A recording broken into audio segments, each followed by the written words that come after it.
सिनेमाच्या रुपेरी पडद्यावर थलापती म्हणजेच कमांडरची भूमिका साकारणारा जोसेफ विजय आज तामिळनाडूच्या राजकीय कुरुक्षेत्रामध्ये खऱ्या अर्थाने आपली कमांड सिद्ध करताना दिसतोय। दशकानुदशके डीएमके आणि एआयएडीएमके यांच्या अभेद्य पकडीमध्ये असलेल्या द्रविडियन राजकारणाच्या किल्ल्यावर आज टीव्हीकेने 100 जागांवर आघाडी घेत इतिहास घडवलाय।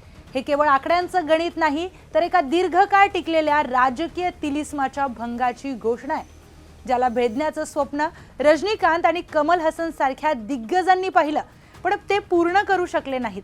आज तामिळनाडूच्या जनतेने स्पष्ट केलंय की त्यांना केवळ पडद्यावरचा हिरो नको तर व्यवस्था बदलणारा खरा थलापती हवाय।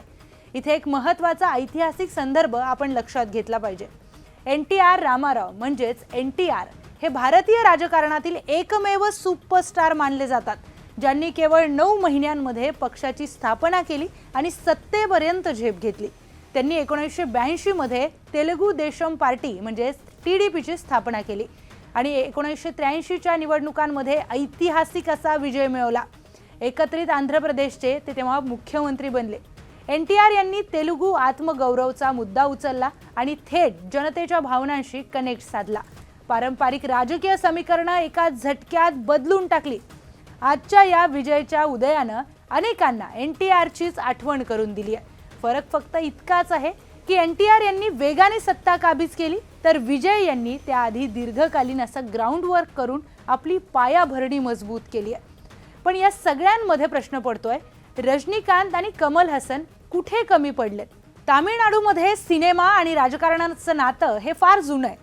एमजी रामचंद्रन म्हणजेच एमजीआर आणि जयललिता यांनी या राज्यावर राज्य केलंय, पण नव्या पिढीतील सुपरस्टार्सला ती जादू पुन्हा निर्माणच करता आली नाही।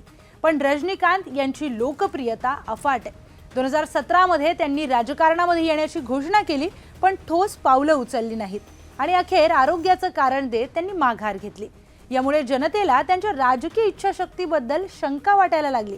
कमल हसन यांनी 2018 मध्ये मक्काल निधी मयाम म्हणजेच MNM ची स्थापना केली, पण त्यांची विचारसरणी आणि भाषणं सामान्य जनतेपेक्षा थोडी लांब राहिली। सर्वात मोठी कमतरता म्हणजे मजबूत कार्यकर्त्यांचं जाळं त्यांना उभंच करता आलं नाही।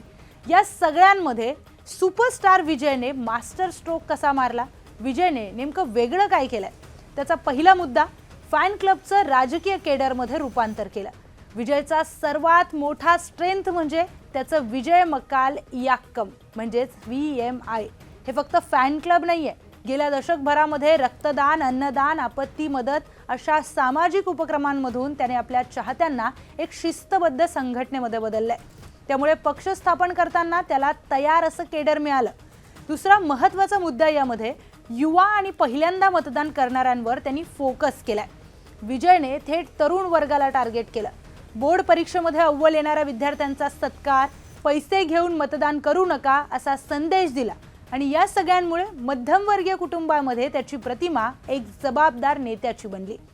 तिसरा महत्त्वाचा मुद्दा म्हणजे द्रविडियन राजकारणातील रिक्त जागेचा विजयने फायदा घेतलाय। जयललिता यांच्या निधनानंतर एआयएडीएमके कमकुवत झाली तर डीएमकेच्या विरोधी लाटेला देखील सामोरं जावं लागला। या पार्श्वभूमीवर एक मजबूत तिसरा पर्याय हवा होता आणि तो विजयने अचूक भरून काढला। चौथा महत्त्वाचा मुद्दा म्हणजे संतुलित विचारधारा। विजयने स्वतःला एका टोकाच्या विचारसरणीमध्ये मर्यादित ठेवलं नाही। पेरियार, EV रामस्वामी, के कामराज आणि BR आंबेडकर यांच्या विचारांचा समतोल साधत सामाजिक न्याय आणि सर्वसमावेशकतेचा संदेश त्याने दिला।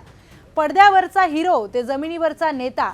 आत्ताच्या ताज्या आकडेवारीनुसार 96 पेक्षा जास्त जागांवर ही आघाडी केवळ लोकप्रियतेची लाट नाही तर मतांमध्ये रूपांतरित झालेली ताकद पाहायला मिळते।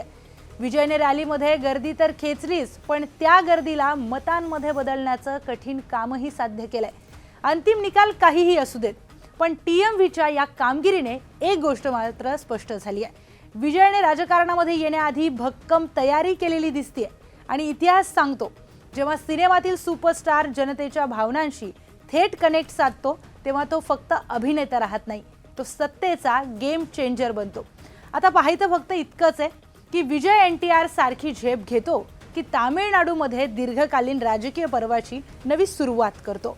हेच पाहणं आता महत्त्वाचं आहे. आपल्याला या सगळ्या निकालांबद्दल काय वाटतं? कमेंटमध्ये आपलं मत नक्की सांगा आणि अशाच अधिक माहितीपूर्ण व्हिडिओजसाठी पाहत रहा न्यूज 18 मराठी.